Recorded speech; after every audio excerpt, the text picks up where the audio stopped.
Welcome students, hope so you all are doing well. हमने class 9 का chapter number 3 start किया हुआ था, केमिकल बॉन्डिंग। आज हमारा लेक्चर नंबर 9 है। आज हमने पढ़ने हैं electropositive character of metals and electronegative character of non metals. सबसे पहले हम देखते हैं electropositive character of metals. Electropositive वो एटम्स, वो एलिमेंट्स जो अपने इलेक्ट्रॉन को लूज कर देते हैं, उनके ऊपर पॉजिटिव चार्ज आ जाता है, उसको हम कहते हैं कि ये इलेक्ट्रोपॉजिटिव। ये हमने चैप्टर के स्टार्ट में भी पढ़ा था। इलेक्ट्रोपॉजिटिव वो एटम्स या वो एलिमेंट्स जो अपने इलेक्ट्रॉन लूज कर देते हैं और उनके ऊपर पॉजिटिव चार्ज आ जाता है, वो इलेक्ट्रोपॉजिटिव कहलाते हैं। Metals generally have a tendency to lose electrons to form positive ions. Metals के पास टेंडेंसी होती है कि वो अपने इलेक्ट्रॉन्स को लूज कर दे ताकि वो पॉजिटिव आयन बन जाए। आयन हमने पढ़ा था ऐसे स्पीशीज जिसके ऊपर चार्ज हो, इधर वो पॉजिटिव चार्ज हो, इधर वो नेगेटिव चार्ज हो। अब यहाँ पे पॉजिटिव आयन की बात हो रही है, मींस वो स्पीशीज जिसके ऊपर पॉजिटिव चार्ज हो, पॉजिटिव आयन। उस पॉजिटिव आयन का क्या नाम है? Cations. Metals generally have a tendency to lose electrons to form positive ions called cations. Positive ion का क्या नाम दे रहे हैं? कैटायंस। पॉजिटिव आयन को हम क्या कहते हैं कि ये कैटायंस है। This property is called electropositive character of metal. ये इलेक्ट्रोपॉजिटिव कैरेक्टर ऑफ मेटल की प्रॉपर्टी कहलाती है। This property is also related to reactivity of metals. और यही प्रॉपर्टी मेटल्स की रिएक्टिविटी से भी रिलेट करती है। अब ये रिएक्टिविटी से कैसे रिलेट करती है ये हम आगे देखेंगे। मेटल्स विच लूज इलेक्ट्रॉन और electrons easily are considered more reactive. ऐसे मेटल्स जो अपने इलेक्ट्रॉन या इलेक्ट्रॉन्स को इजीली लूज कर देते हैं, उनको हम कहते हैं कि वो मोर रिएक्टिव हैं। जो मेटल इजीली अपने इलेक्ट्रॉन्स को लूज कर देते हैं वो मोर रिएक्टिव कहलाते हैं। For example alkali metals. हमने मेटल्स दो तरह के स्टार्ट में पढ़ी थी, alkali and alkaline earth metals, जब हमने इलेक्ट्रोपॉजिटिव को देखा था। यहाँ पे alkali and alkaline earth metals हमने पढ़ी थी, इलेक्ट्रोपॉजिटिव होती हैं वो। अब यहाँ हम इनकी रिएक्टिविटी देख रहे हैं कि इनकी इस प्रॉपर्टी के बेस पे रिएक्टिविटी किस तरह होगी। अल्कली मेटल्स में एग्जांपल दे रहे हैं वो sodium and potassium are highly electropositive elements. Alkali metals highly electropositive elements होती हैं and thus they undergo reactions very easily, और वो इजीली रिएक्शंस करती हैं। क्यों? क्योंकि ये अपने इलेक्ट्रॉन्स इजीली लूज कर देते हैं, इसलिए ये ज्यादा रिएक्टिव हैं। क्योंकि ये मेटल्स अपने इलेक्ट्रॉन इजीली लूज कर देते हैं, इसलिए ये हाईली इलेक्ट्रोपॉजिटिव हैं और रिएक्शन भी ये इजीली कर देती हैं।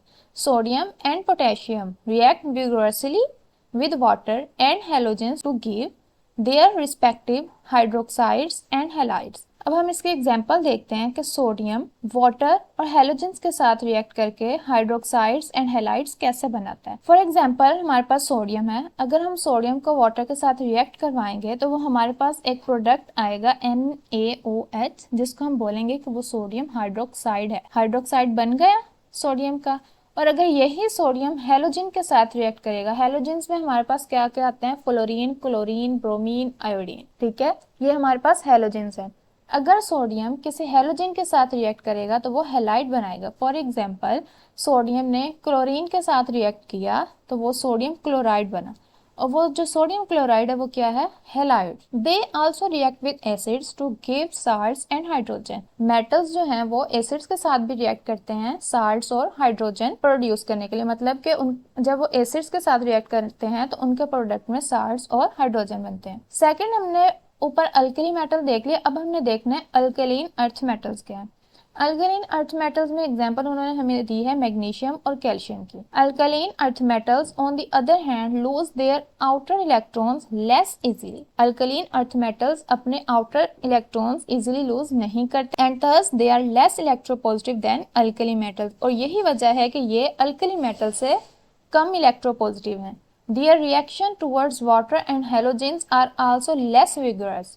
ऊपर हमने इनका देखा था कि ये विग्रेसली रिएक्ट करती हैं अल्कली मेटल्स वाटर और हेलोजेंस के साथ, लेकिन इनका वाटर और हेलोजेंस के साथ अल्कली अर्थ मेटल्स जो हैं वो लेस विग्रेसली रिएक्ट करती हैं। यहाँ पे एक मेटल एल्यूमिनियम दिया गया है जिसके बारे में बताया है, is also highly electropositive metal. Aluminium जो है वो हाईली इलेक्ट्रोपॉजिटिव मेटल है। It reacts readily with mineral acids. ये मिनरल एसिड्स के साथ रिएक्ट करके साल्ट्स और हाइड्रोजन बनाता है। अब दूसरा हमारे पास टॉपिक है electronegative character of non metals. Electronegative वो एलिमेंट्स, वो एटम्स जो इलेक्ट्रॉन्स गेन करते हैं उनको हम कहते हैं वो इलेक्ट्रोनेगेटिव हैं, और जब वो इलेक्ट्रॉन को गेन करेंगे उनके ऊपर नेगेटिव साइन आ जाएगा, वो नेगेटिव आयन बन जाएंगे, नेगेटिवली चार्ज्ड आयन बन जाएंगे।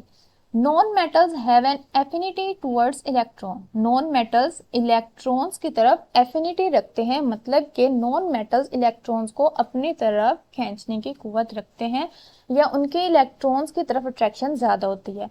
दे टेंड टू गेन इलेक्ट्रॉन्स, वो इलेक्ट्रॉन्स को गेन करते हैं and become negatively charge ion, और क्या बन जाते हैं, नेगेटिवली चार्ज आयन बन जाते हैं, जिनको हम कहते हैं कि ये एनाइन है। पॉजिटिवली चार्ज आयन को हम कैटाइंस कहते हैं और नेगेटिवली चार्ज आयन को हम एनाइंस कहते हैं। They are therefore named as electronegative elements, इसीलिए हम इनको नॉन मेटल्स को इलेक्ट्रोनेगेटिव एलिमेंट्स कहते हैं, क्योंकि ये इलेक्ट्रॉन्स को गेन करती हैं जिनकी वजह से इनके ऊपर नेगेटिव चार्ज आ जाता है। Fluorine is the most electronegative element in the periodic table followed by oxygen, nitrogen and chlorine. अब यहाँ पे ये क्या बता रहे हैं कि पीरियोडिक टेबल में फ्लोरीन जो है वो ज्यादा इलेक्ट्रोनेगेटिव एलिमेंट है। Non metals readily react with metals forming ionic bonds, non metals metals के साथ रिएक्ट करके आयनिक बॉन्ड्स बनाते हैं। Non metals also combine with other non metals to form wide variety of molecular substance. अब जब non metal metal के साथ react करेंगे तो वो आयनिक बॉन्ड्स बनाएंगे, और जब नॉन मेटल के साथ कंबाइन करेगा तो वो मॉलिक्यूलर सब्सटेंसेस बनाएंगे।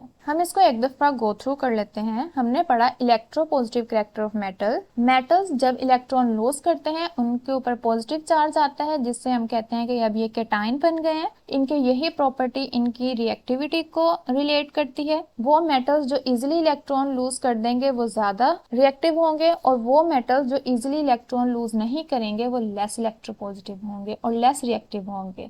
और हमने एक एल्यूमिनियम मेटल देखा जो ज्यादा इलेक्ट्रोपॉजिटिव है, हाईली इलेक्ट्रोपॉजिटिव है, और ये मिनरल एसिड्स के साथ रिएक्ट करके साल्ट्स और हाइड्रोजन बनाता है। फिर था electronegative character of non metals. Non metals electronegative होती हैं, ये इलेक्ट्रॉन्स को गेन करते हैं, गेन करने से इनके ऊपर नेगेटिव चार्ज आ जाता है और नेगेटिवली चार्ज आयन को हम एनाइन कहते हैं। एग्जाम्पल है हमारे पास फ्लोरीन की। फ्लोरीन जो है हाईली इलेक्ट्रोनेगेटिव एलिमेंट्स हैं। नॉन मेटल्स जब मेटल के साथ रिएक्ट करती हैं तो वो आयनिक बॉन्ड्स बनाते हैं, और जब नॉन मेटल के साथ ही कंबाइन करते हैं तो वो मॉलिक्यूलर मैसेज बनाते हैं। ये था हमारा आज का लेक्चर छोटा सा। अब नेक्स्ट लेक्चर में हम कंपैरिजन देखेंगे आयनिक कंपाउंड की और कोवलेंट कंपाउंड की प्रॉपर्टीज का।